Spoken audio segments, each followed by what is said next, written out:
I always thought you had to be an expert to help someone. Years of sobriety, perfect answers, zero mistakes.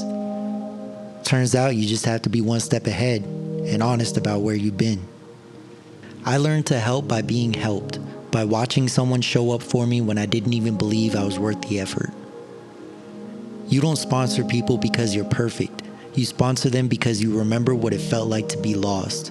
And no, I'm not responsible for anybody's sobriety. I can't make their choices, I can't walk their path, I can't keep them from falling. All I can do is answer the phone, tell the truth, and remind them they don't have to do this alone. Their recovery is theirs. Their actions are theirs. My responsibility is to show up, not to save them. Montana Society! State your name, what you do, and What do I do now? My name's Tucker Robinson.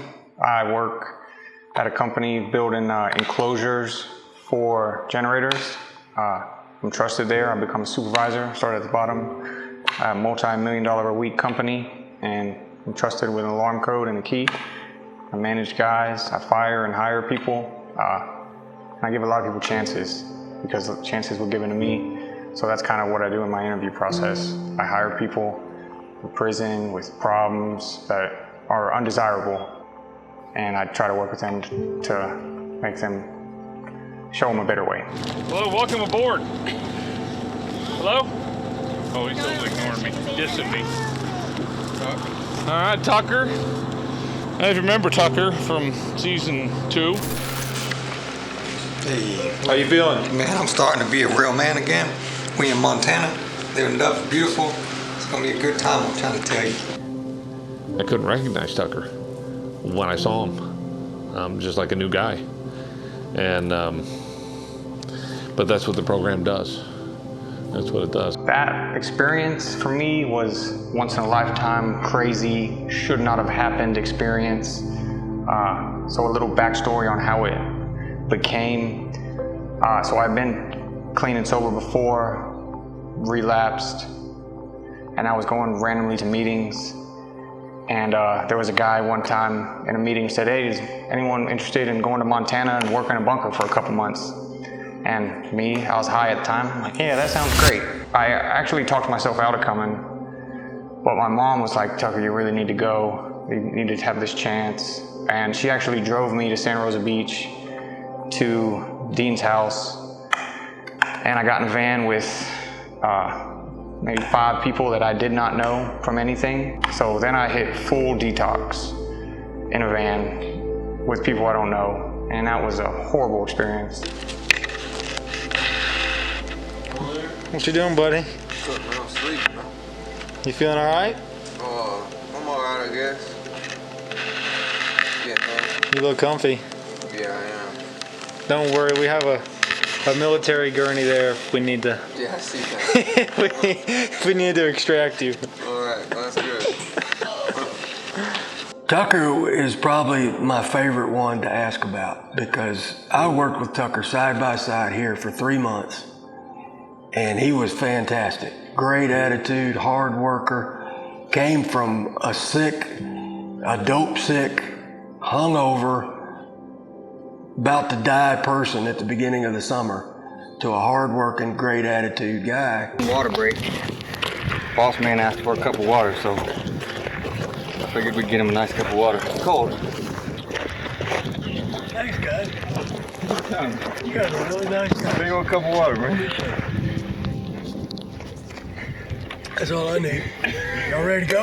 Reed was at the meeting, and he was the guy that started the whole process of me coming here. And I've become very close with Reed. Whenever we left Montana, Reed became my sponsor. I worked with Reed for a little bit. I did not stay sober when I left here, but Reed kept trying to help me.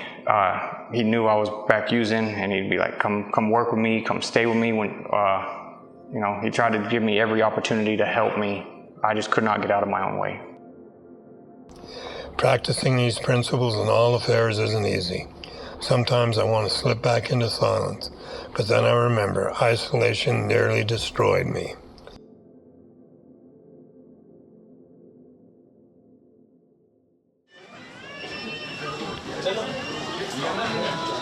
Gotta get everybody, you know? Yeah. You should have got Tucker's drink. A little donut was on top. What was it? Mm-hmm.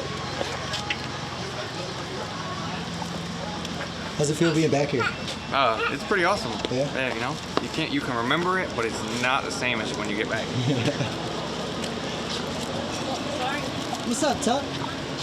What is a day in the life like for the Robinsons? Very busy. A day in the life being a Robinson is very busy. For sure. With the baby. This little guy right here? Oh, yeah. What's his name? Tucker. His name is Tucker. Sorry. Day in the life is, for me, I get up and go to work. I wake up about 3 o'clock in the morning, go to work, get home about 4, and then it's hectic. Work's kind of easy. Then come home and he's wild. He's either wild or he's not. It's like Russian roulette. Yeah. I'm Morgan and I'm a stay-at-home mom. So when I first met Tucker, the first time ever he overdosed, I found him blue in a toilet bowl in the toilet, and I brought him back to life. And then the next time I seen him, we got arrested together. And I stayed in jail for 14 months, and he was in and out of jail twice while I was in there.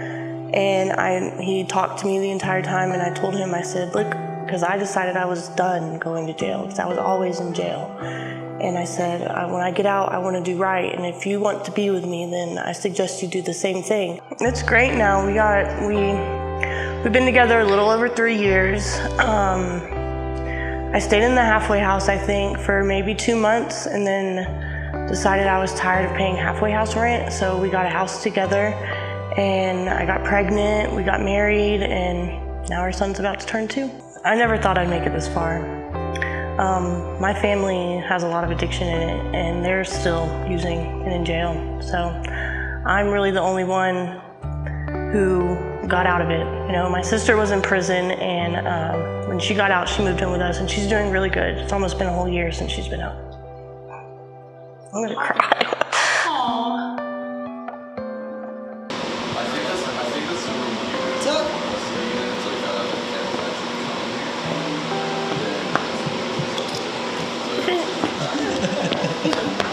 I can't get it in focus quick enough. He's such a character.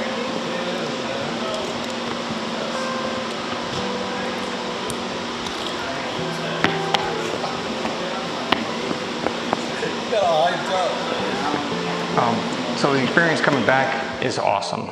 Seeing what it looks like, I would have never imagined it looked how it is. From what it was to what it is now is just a complete change. It's awesome. It's an awesome experience to see the people that I worked on it with. I wish there was more of them that were with me when I was here. But you know, they're living their lives. It's not the easiest thing to just take some time out of your life to come back up here.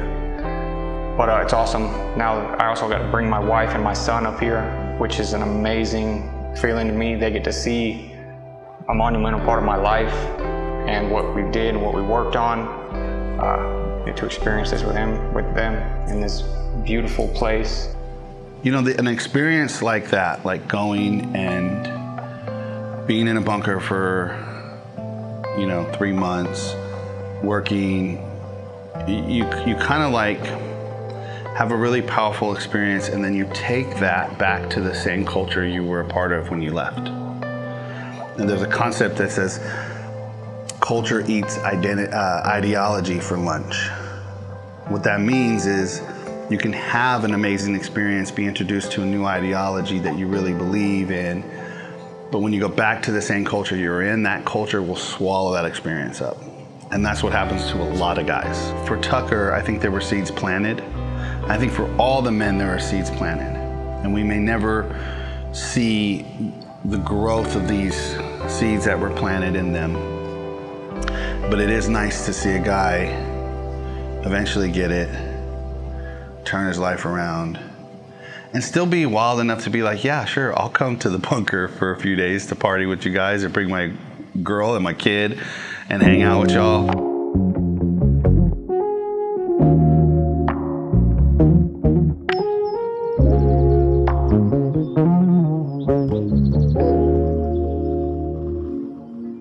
it's one bad choice away from going right back. Because if you don't give back anything that you've got, you're going to lose it all, in my experience. You have to keep everything fresh on your mind. Montana definitely started my learning how to live life in the real world. It started that process, and it helped me connect with great people that are willing to help me.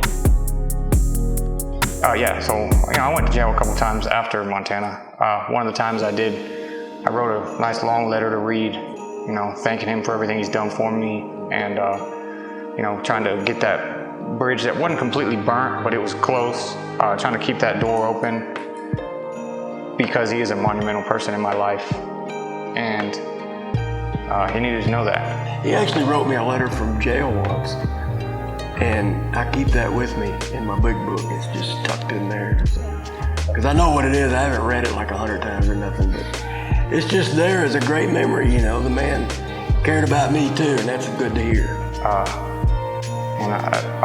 That was a very heartfelt letter I wrote to him to make sure that that he didn't screw me up. I just couldn't get out of my own way.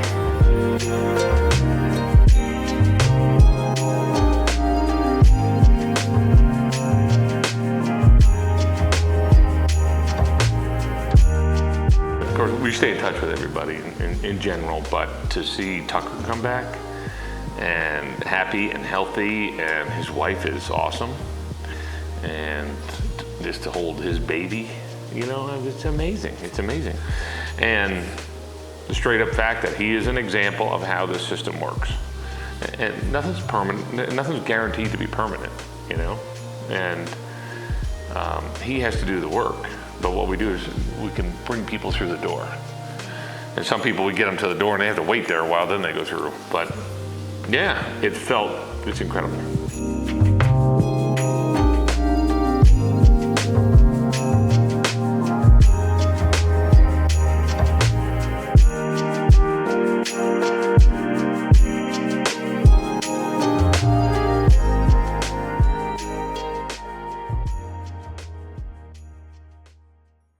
Hi, little man. Okay. Want to bring that chair over for you? Look. We don't need to take. Want some popsicles?